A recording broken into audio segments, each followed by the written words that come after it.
Hey guys, and welcome back to another video today. Today I do have some awesome news, and this is to do with Dead by Daylight, of course, as you read by the title. A lot of stuff are changing in Dead by Daylight, and the PTV will be dropped tomorrow when I upload this video on obviously PC only. And it's the developer news update of all the stuff that's changing, like the Infinites and all that, and I'll be showing screenshots of reading it all, like I've done in the past, some other videos. And before I get into it, if you guys can leave a like, subscribe to my YouTube channel, I really appreciate that. And yeah, let's get right into this video. Now, as you guys can see here, the first one is on the Common Farm and Rancid Avatar map.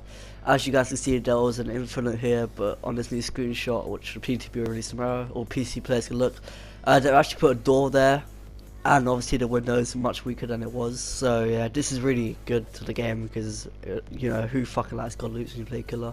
I'm happy to actually get rid of it because this is really broken. And yeah, let's move on to the next screenshot.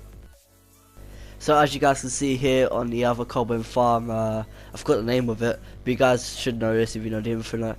There's normally, as you can see by the far right, there's normally a window there, but they've actually got rid of it, which, you know, that was a really strong Infinite. They put a pallet there, and it looks like behind the, I don't know, the pallet could be strong or weak. I don't know, but it's definitely not as strong as the window. You only can use this pallet once. Of course, you have to have a perk to use it more. But yeah, it's gonna be less strong now, which is even good. And let's move on to some other news.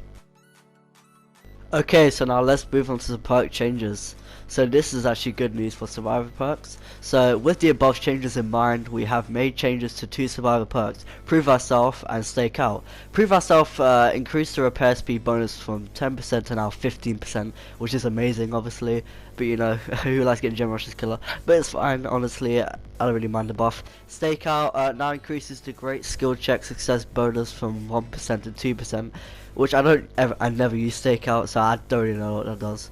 But yeah, let's move on to some other news. So this one here is really good for console players. I play on console 2, PS4. It says controller sensitivity improvements. This one is for all of the console players out there and those of you playing with a controller on PC too. Starting with the mid-chapter update, the maximum controller sensitivity is being nearly doubled. If 100% sensitivity just wasn't kind for you, you'll now be able to turn faster than ever, which is great. If you're happy with the current sensitivity, don't worry, lower sensitivity aren't going anywhere. So this is good because on PC you can turn really fast at max, and now it's good for people who play on console and play with a controller, which is excellent. We now have some Legion changes. It says here Legion tracking. While Feral Frenzy is active, the Legion will not see blood pools or scratch marks until their fatigue ends.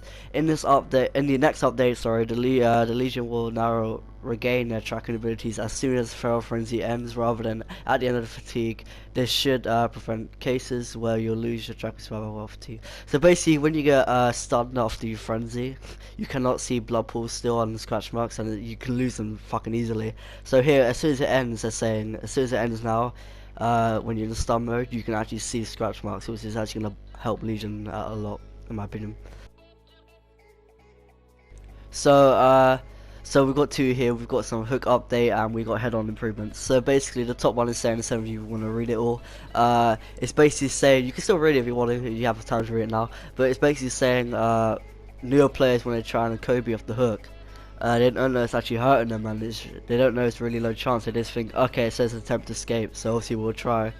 But now they're making it more where they've added visual effects and audio to make it clearer that they're actually failing and they're not getting off the hook. And at the head-on improvements, basically when you go to lock fitness strength, there's like a timer you see going up to work. It's basically that for head-on as well, which is also amazing. Now finally today we do have updated Mori interaction. The Mori animation will now begin to play once a short interaction is completed. At this point, the killer is locked into the animation until it is finished. This prevents the Mori from being cancelled repeatedly to annoy someone. I don't know why they've been doing this in the first place. I mean, I kind of get the point of doing this, but like, they actually need to change Mori completely, where you can just do it after the first second tunnel, because that's fucking jarring. Yeah, yeah, it's pretty annoying. I think they should make it, in my opinion, personal opinion anyway, where you hook survivor twice, then you can Mori. I think that's a bit more realistic and less cancer.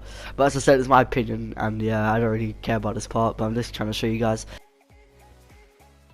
Now to wrap up today's video, if you guys actually want to find this, just type in Double Daylight developer update of 2020 April. If you want to be more specific, and as I'm showing you right on the screen right now, this should come up, and you just want to scroll down and it'll tell you all about it more, because there's more stuff in the show, but I wanted to show the main important stuff that I think is important.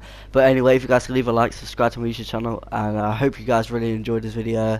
And yeah, take care in the fog. Peace.